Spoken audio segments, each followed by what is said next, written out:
Olá, olá, olá, bom dia. Começando bem cedo e a minha ideia é a gente estar aqui junto cedo mesmo. Acho que é uma forma de começar esse trabalho de materializar as mudanças que a gente quer. Então é por isso que o meu compromisso é de estar às 6 da manhã e vou cronometrar, porque eu acredito que em 20, 30 minutos dá para ter um diálogo legal e que permita que você saia daqui para as suas questões, né? Para o seu dia, para as suas outras prioridades. E uma outra questão também que me faz querer estar aqui cedo é saber que todas as vezes que a gente se prioriza, que a gente primeiro toma o nosso lugar, a gente consegue ascender, né? Ir além, percorrer o caminho das mudanças e do que a gente quer implementar. Espero que o áudio esteja bom. Se puderem me dizer, eu fico muito grata. E vamos lá. Eu me propus a falar hoje sobre o que esse meu caminho de mudanças, né? Os últimos anos e o que eu mais fiz para ampliar. No meu caso, é a atuação profissional. É uma ampliação mesmo, como eu falei já, não foi uma transição de carreira, mas eu tive que fazer um esforço grande e fiz para sair da para sair da posição de quem acreditava que existia uma única vida para se viver, só que vivia com uma angústia por estar vivendo exclusivamente aquela vida. Parece um paradoxo, mas era realmente um paradoxo que eu vivia, assim, era um dilema constante sobre o que eu fazia e na minha concepção, aquilo que eu faço, aquilo que eu trabalho, aquilo que eu entrego no mundo precisa estar conectado com quem eu sou.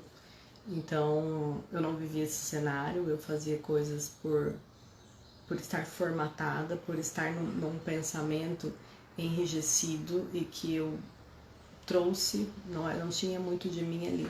Como eu já falei aqui também, era assim, é como se antes bom dia, antes eu espremesse a Carol para caber na vida que me foi posta, sabe? E na verdade, assim, posta, eu falo posta, mas poderia dizer até suposta, porque foi através dos ensinamentos, daquilo que eu ouvi dos meus pais e da sociedade, eu entendi que só dava para viver daquele jeito. E eu dei um exemplo aqui que é assim, por exemplo, vou repetir para vocês, eu sou servidora pública, estou servidora pública, sou formada em Direito e essa foi a minha primeira formação. Depois da minha formação, como eu concluí com bastante critério, né, estudei muito e foi muito satisfatório isso tudo para mim, eu acreditei que o meu caminho era ou eu vou advogar ou eu vou seguir uma carreira pública. E na época eu já estava no serviço público, então era mais ainda algo que, se eu estou aqui, é aqui que eu vou ficar, aqui que eu vou seguir carreira, é assim que eu vou fazer. Só que eu comecei a observar que essas escolhas, elas não tinham a minha essência. Isso tudo foi a ideia que eu criei baseada na perspectiva de que a gente faz uma única coisa e a gente nasceu para crescer, se formar, entrar numa forma, né? Se formar, aposentar-se numa determinada idade e a partir daí curtir a vida. Então o oposto disso seria o que? A gente não tem, a gente não desfruta das escolhas antes dessa idade. A gente pode até desfrutar, mas com uma ansiedade, porque eu tô numa fase de construir. Não, se eu tô nessa fase de construir, eu tenho que construir. E se eu fiz direito, tem que ser no direito. Então eu tava muito engessada nesse contexto. E sair dele foi muito trabalhoso para mim, por quê? Porque foi a primeira grande mudança que eu fiz sozinha na minha vida. Até então eu tinha coisas que vieram dos meus pais, né? Então a primeira grande mudança que eu fiz na minha vida é essa que eu tô fazendo agora. E o que eu digo assim, que eu tomei a rédea e fiz. E o que assim, acho que uma reflexão que sempre me ajudou muito, eu penso que é uma frase que consegue alavancar qualquer processo, é a reflexão de que você é a única pessoa que decide pelo que você vai ser lembrado. Eu sou a única pessoa que decide pelo que eu serei lembrada. E a perspectiva de que eu poderia ser lembrada por algo que não é meu, que eu seria lembrada exclusivamente por ter ficado nos bastidores da vida, cuidando daquilo que é o prático, né? Como se fosse assim, a mãe que cuida da alimentação, cuida da casa, cuida da educação, só que não conecta, não dá amor, não traz aquilo que é dela, não ensina valores. Quer dizer, eu tô no prático, né? Eu mantenho essa criança viva, mantenho esse corpo vivo, só que eu não aprofundo. E aí, refletindo que nessa questão eu sou a única pessoa capaz de determinar pelo que eu vou ser lembrado. Eu me empenhei muito em mudar aquele cenário, mudar aquele primeiro cenário e compreender que eu estava me colocando naquela matrix. E eu me coloquei naquela matrix, eu permiti que fosse assim e eu me mantive lá porque eu ganhava algo com isso, tá? Então, esse era o processo. Para sair de vez, esse momento que eu digo, nossa, agora eu realmente me coloquei em movimento. Foram várias pequenas doses de saída, mas eu acredito que depois que eu construí uma empresa do zero e coloquei ela para rodar e ao final de 5 anos eu percebi que valeu a experiência, não é mais o que me toca. Nesse período eu me tornei mãe também, então eu percebi que não queria dividir o meu tempo de forma tão grande assim com o trabalho. Eu queria ter mais tempo com as crianças e eu era servidora, continuei servidora pública, tinha empresa e tinha os filhos, então essa foi uma questão que me ajudou a consolidar que tudo bem, até ali eu cheguei onde eu queria chegar, mas eu não ia seguir, porque para mim se tornou mais importante exercer a maternidade. E aí, veja só como que o caminho se faz caminhando, né? Quando eu passei por esse momento da maternidade, foi muito tranquilo decidir pelo não em relação à empresa. Era uma empresa que estava indo bem, que precisava de mais investimentos em determinado momento, e isso é um cenário positivo, porque a gente tinha que investir para ela ampliar. Então, era um cenário de subida, né? Mas estava tudo certo, eu não sentia assim, vou perder uma oportunidade, como que eu vou largar algo que eu construí, como que eu vou falar para as pessoas que eu não quero mais isso? Não senti, foi muito fácil. Então, isso foi uma prova de que eu já estava realmente no processo de, ok, até aqui deu o que tinha que dar, eu não sou obrigada a viver a vida que eu já não quero mais. Ainda que seja o quê? Construir uma empresa, chegar um momento e falar, olha, beleza, agora eu vou vender, eu quero outra vida e eu tenho condições de construir outra vida. E não pensem vocês que eu estou falando de condições práticas, financeiras, não, eu estou falando de condições internas, porque eu acredito também que inclusive a condição financeira a gente faz. E eu tô falando pelo meu processo. Então, quer dizer, eu fiz, e se eu fiz, muita gente pode fazer, todo mundo pode fazer. Todo mundo que acredita que pode, né? Que tem essa crença sobre si mesmo. Mas aí esse momento da empresa foi um momento que me mostrou bastante que eu era assim capaz. De toda forma, o fim desse ciclo da empresa chegou junto com o início da maternidade. E o início da maternidade me trouxe uma desconstrução muito grande. E eu sofri porque eu percebi que eu estava sendo desconstruída de novo e eu tinha uma ansiedade, né? Eu tinha receio de voltar para aquela angústia lá de trás. De que, será que eu dou conta? Será que agora, sendo mãe, eu vou conseguir de novo? Que horas que isso vai acontecer? Como que eu vou fazer? Como que eu vou dividir o tempo? E eu tinha essa sensação e também tinha ansiedade que o tempo passasse um pouco mais rápido para eu voltar para o fluxo, né? Sair da empresa, quero seguir outro fluxo, mas eu tô muito ansiosa para que esse novo fluxo chegue. E essa ansiedade não era condizente com a minha realidade atual. Eu cheguei, por exemplo, a fazer uma formação em coaching grávida da Luísa, E a formação para mim era só uma forma de aprofundar conteúdos, eu não tinha intenção de atuar nessa área exclusivamente, mas eu queria aprofundar os conteúdos sobre autoconhecimento e desenvolvimento humano. E foi muito bom nesse sentido, mas eu saí de lá e foi a época que eu pensei, nossa, eu tenho uma coisa que eu posso fazer com isso, que é ajudar as pessoas nesse início da maternidade, justamente por eu ter a habilidade do coaching, técnicas, ferramentas e tudo mais.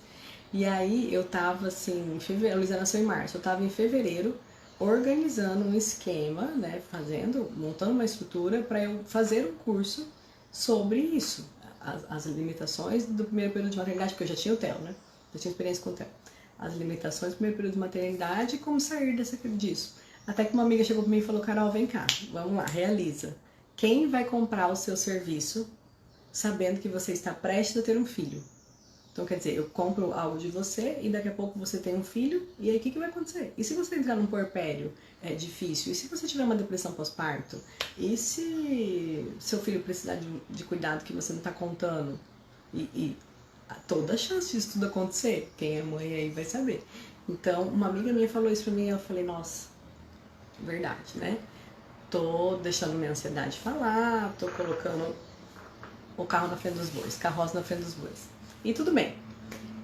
De toda forma, isso me mostrava que eu sei que eu vou voltar para o fluxo. Eu estava reforçando o meu hábito de fazer. Aí, lógico, todas as vezes que eu fazia e depois eu me deparava com uma situação dessa, ainda mais assim, tão primária, né? Falei, nossa, como que eu não pensei nisso antes? Eu sentia fracasso. E fracasso me remetia à dor lá de trás, que foi antes de eu ter empresa e quando eu estudava para concurso e pensava, meu Deus, passei e não quero.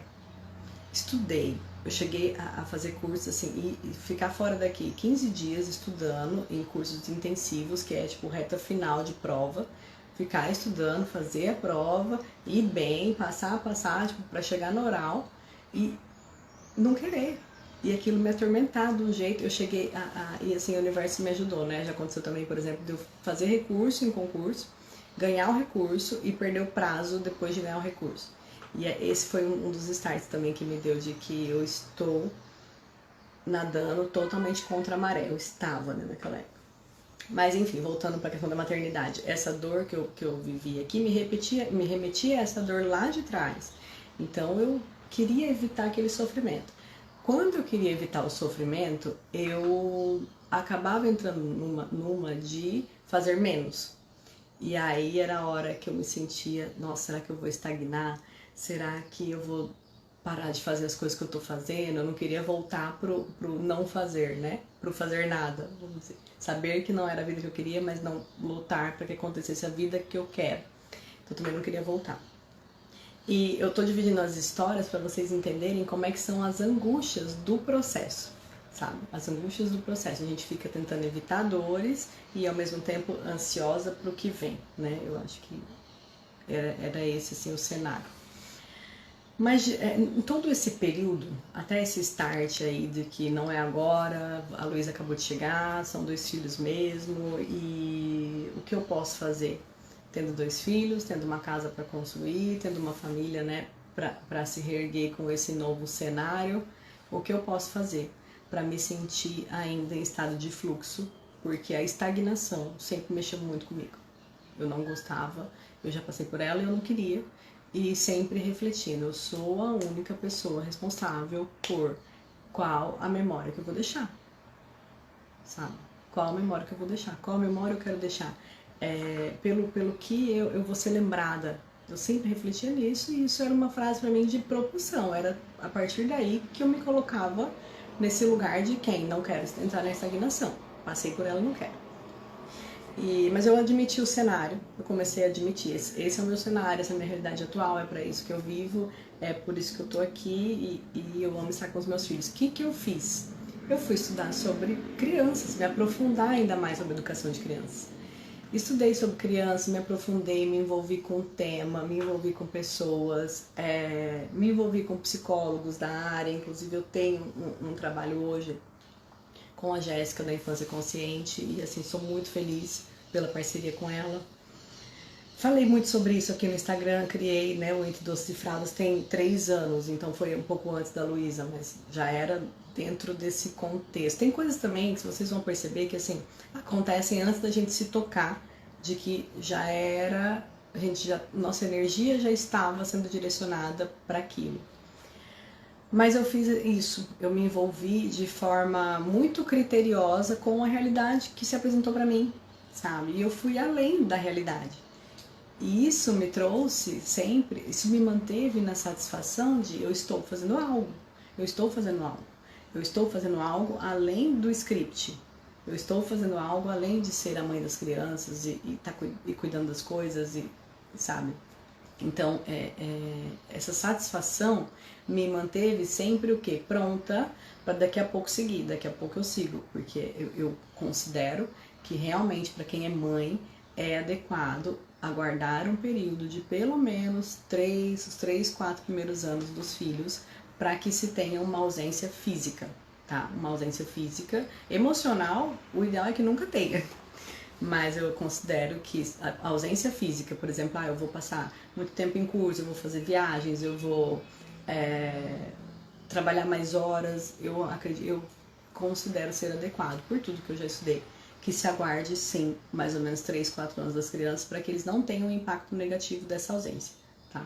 Então, eu admiti isso, absorvi a ideia, aceitei que tinha coisas que não eram hora e fui viver do jeito com a vida que eu tinha, mas sempre me aprofundando. Sempre me aprofundando. Eu não vivi mais, desde que eu entendi que eu não queria ser concursada, nunca mais eu vivi de forma rasa nas coisas, sabe? E eu acredito que essa é a minha grande característica, assim, porque que vocês, quem me conhece pessoalmente, vai poder perceber que eu não falo sobre tudo, eu não divido tudo a qualquer momento, porque eu sou uma pessoa que eu considero assim, eu sou criteriosa com as coisas. Eu reconheço que é porque eu gosto de me envolver profundamente. Então, se eu vou entrar num assunto, eu gosto de falar sobre ele profundamente. Mas eu sei que nem todo mundo quer falar sobre ele profundamente, entende? Então, assim, eu procuro a hora certa, eu procuro falar quando eu sou questionada, enfim. É uma forma que eu encontrei, que eu estou atualmente. Posso mudar daqui a pouco, tá tudo certo. Então, até que foi isso. Até que foi isso, eu acho que essa é a grande característica. Assim, eu me aprofundo muito nas coisas e eu sempre penso pelo que eu vou ser lembrada. Pelo que eu vou ser lembrada, eu sou uma boa ancestral pra minha família, sabe? O que acontece também, gente? Quando eu falei lá que a gente entra nos scripts, né? Eu formei em Direito, eu vou ser advogada, ou eu vou ser, fazer um concurso e eu vou ver essa vida, e daqui a um tempo eu me aposento, quando eu me aposentar a vida vai ser legal. Quando a gente entra nesse script, o que existe? A gente, de alguma forma, pegou uma angústia da nossa família e deixou de fazer ela prosperar. Eu fiquei na estagnação da minha família. Eu fiquei naquele momento que meus pais viveram. Eu não fui capaz de pegar a vida que me deram e fazer dela ainda melhor, para que meus filhos peguem essa bola e façam ainda melhor, e meus netos façam melhor, e isso siga. Isso existe. Tá? Isso existe. Tem gente que fala repetição de padrões, enfim, tem os termos aí técnicos para essa questão. Mas entende como é muito prático e é muito fácil identificar? Eu sou uma mulher que estou nas minhas funções e frequentemente insatisfeita. Quantas mulheres na sua família foram insatisfeitas desse jeito? Sabe? Eu acho que esse é também um grande questionamento. Quantas pessoas na sua família foram insatisfeitas? Quantas vezes o seu pai foi insatisfeito com algo? E você está se mantendo nisso? Você está deixando de pegar o presente da vida e prosperar e levar para frente? Por quê? Por quê? Qual exemplo você vai deixar? Então tem esse lado também. De forma prática, o que eu sempre fiz? Sempre fiz, desde lá atrás, quando eu estudava para concurso e via que eu tava entrando numa merda, pra mim, tá, gente? Pra mim, essa é a minha história. Pra mim, aquele cenário, a vida depois não era a vida que eu queria. Eu tinha angústia de pensar que eu ia mudar de Cuiabá, que eu ia morar sei lá onde. Então, não era pra mim. Mas o que eu sempre fiz, desde lá?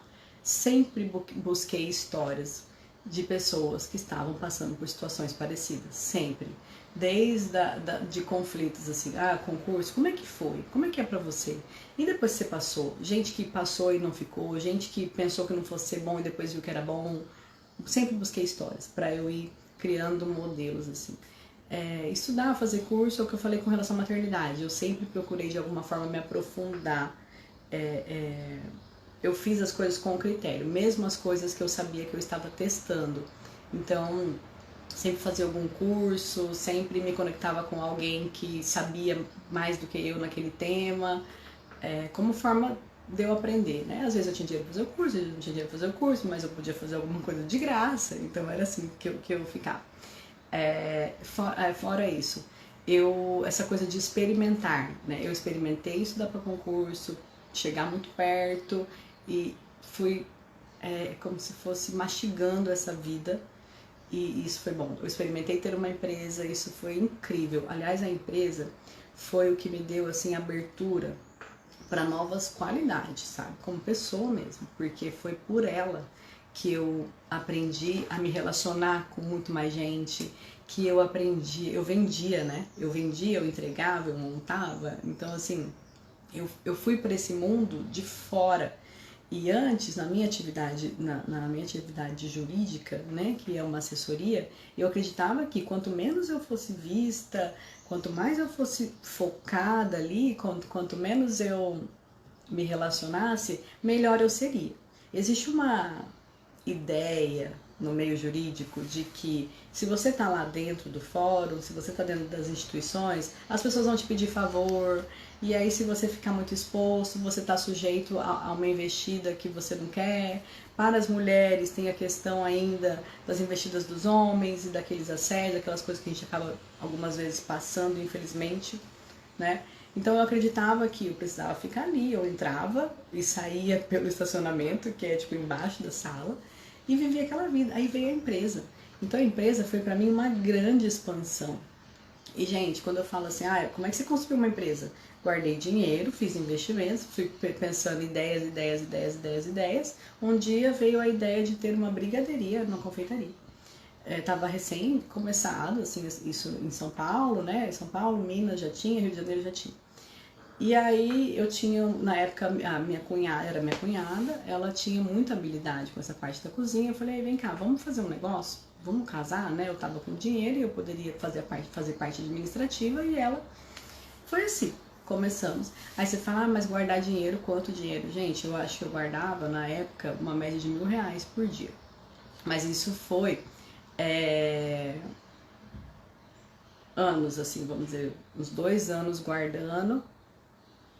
E isso era investido. Sei que o dinheiro que eu tinha foi suficiente para a gente fazer a gente viajou para conhecer os outros, o que existia no ramo, fez um plano de negócios com o Sebrae e fez uma primeira consultoria de implantação da empresa. Então foi assim. Não é nada tão grande, tão difícil, sabe? Tão distante da realidade de muita gente. Ana, são ideias opostas, acreditando só assim é o certo. É isso, Ana. Eu posso te dizer que todas as vezes que a gente acreditar que existe uma única coisa certa, se a gente está pensando em certo e errado, existe dualidade. Normalmente, a dualidade está engessando a gente em alguma questão, sabe? Não tem fluidez quando tem dualidade. Existe uma briga, né? O sim e o não, o certo e o errado, o posso e o não posso. Isso normalmente tem conflito aí, tá? Então, comece por aí, começa questionando. Se eu acredito demais, se eu acredito que é impossível, se eu vejo que nunca vai mudar, tá errado. Tá errado, eu vou procurar o que fazer pra ficar certo. Mas quando eu falei de guardar dinheiro lá da empresa, era isso. Então não era nada assim. E a empresa foi a minha grande abertura para essa outra vida. Foi a hora que eu falei, realmente, o mundo fora, o mundo do direito tem muito a me oferecer e eu vou dar conta de casar tudo isso e viver a vida que eu quero, né? Viver a vida que eu quero, sempre lembrando nos exemplos que eu quero deixar. Então, guardar dinheiro. Foi uma questão também que eu sempre fiz. Então, o que eu sempre fiz, vou retomar só para ser didática, tá? Sempre conversei com pessoas sobre, sempre aprofundei nas coisas que eu podia fazer. Então, se o que eu posso fazer agora é estudar, vou estudar e cheguei muito perto e sabotei, né? Não passei porque eu não quis, vamos dizer. Foi assim com os estudos, com a empresa. Ah, vamos fazer empresa e vamos. Fiz a empresa, me afundei, me entreguei muito.